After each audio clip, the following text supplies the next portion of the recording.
কিন্তু এখানেই শেষ নয়। এই নির্বাচনে সবচেয়ে বড় পরাজয় হয়েছে এক ধরনের রাজনীতির।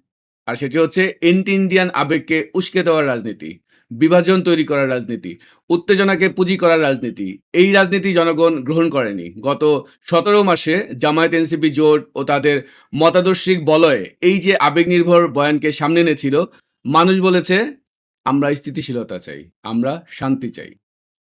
বন্ধুরা, এই নির্বাচনে ফলাফল আমাদের সামনে কিছু স্পষ্ট রাজনৈতিক বার্তা দিয়েছে।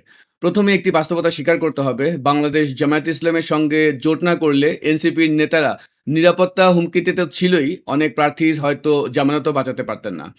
তারা দেখছি নির্বাচনের ফলাফল নিয়ে প্রশ্ন তুলেছেন। যেখানে তাদের জামানতই বাতিল হয়ে যাওয়ার কথা, সেখানে ৭৭টি আসনে জয় পেয়েও তারা অসন্তুষ্ট। কি অকৃতজ্ঞতা! তাদের ভুলে গেলে চলবে না। শুধুমাত্র জোটবদ্ধ কৌশলের কারণে তারা ৭টি আসনে জয় পেয়েছে। অন্যদিকে জামায়াত এককভাবে বড় সাফল্য না পেলেও জোট রাজনীতির মাধ্যমে তাদের প্রভাব প্রতিষ্ঠা করেছে। সেই অর্থে জামায়াত এনসিপি উভয়ের কাছে ঋণী হয়ে থাকলো আরকি। কিন্তু এখানেই শেষ নয়। এই নির্বাচনে সবচেয়ে বড় পরাজয় হয়েছে এক ধরনের রাজনীতির। আর সেটি হচ্ছে এন্টি ইন্ডিয়ান আবেগকে উস্কে দেওয়ার রাজনীতি, বিভাজন তৈরি করার রাজনীতি, উত্তেজনাকে পুঁজি করার রাজনীতি। এই রাজনীতি জনগণ গ্রহণ করেনি। গত ১৭ মাসে জামায়াত এনসিপি জোট ও তাদের মতাদর্শিক বলয়ে এই যে আবেগনির্ভর বয়ানকে সামনে এনেছিল, মানুষ বলেছে, "আমরা স্থিতিশীলতা চাই, আমরা শান্তি চাই।" এখন এই নতুন সরকারের প্রথম কাজই হচ্ছে আইন-শৃঙ্খলা স্বাভাবিক করা। এই যে দালাল তকমা লাগিয়ে মব তৈরি, সামাজিকভাবে মানুষকে অপদস্থ করা, রাস্তাঘাট বন্ধ করে মানুষকে ভোগান্তিতে ফেলা, এগুলো শক্ত হাতে বন্ধ করতেই হবে।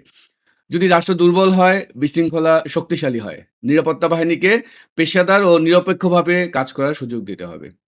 তারেক রহমানের সামনে এখন বড়, বড় পরীক্ষা, যার মধ্যে একটি হচ্ছে নারীবান্ধব নেতৃত্ব।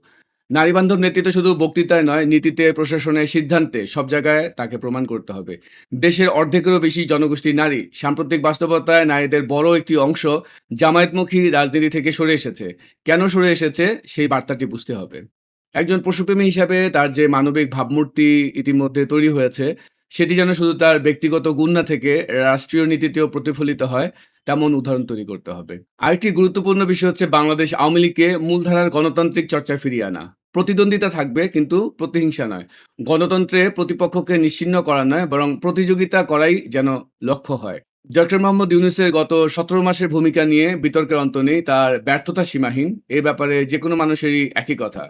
কিন্তু একটি গ্রহণযোগ্য নির্বাচন আয়োজনের জন্য তাকে ছোট একটা ধন্যবাদ দেওয়ার ন্যায্যতা আছে বলেও আমি মনে করি। জামায়াত জোটের প্রথম, শেষ এবং সর্বোচ্চ প্রচেষ্টা ছিল এই নির্বাচনে জয়লাভ করা। কিন্তু বিশাল ব্যবধানে পরাজয় তাদের রাজনৈতিক সীমাবদ্ধতাকে স্পষ্ট করেছে। এখন প্রত্যাশা বিএনপির প্রতি, তারা যেন এই জনরায়কে সম্মান করেন। জনগণের রায় যেন ক্ষমতার খেলায় হারিয়ে না যায়। বিএনপির নেওয়া প্রতিটি পদক্ষেপে মনে রাখতে হবে, ক্ষমতা জনগণ দেয়, আবার চাইলে তা ফিরিয়েও নেয়। ধন্যবাদ।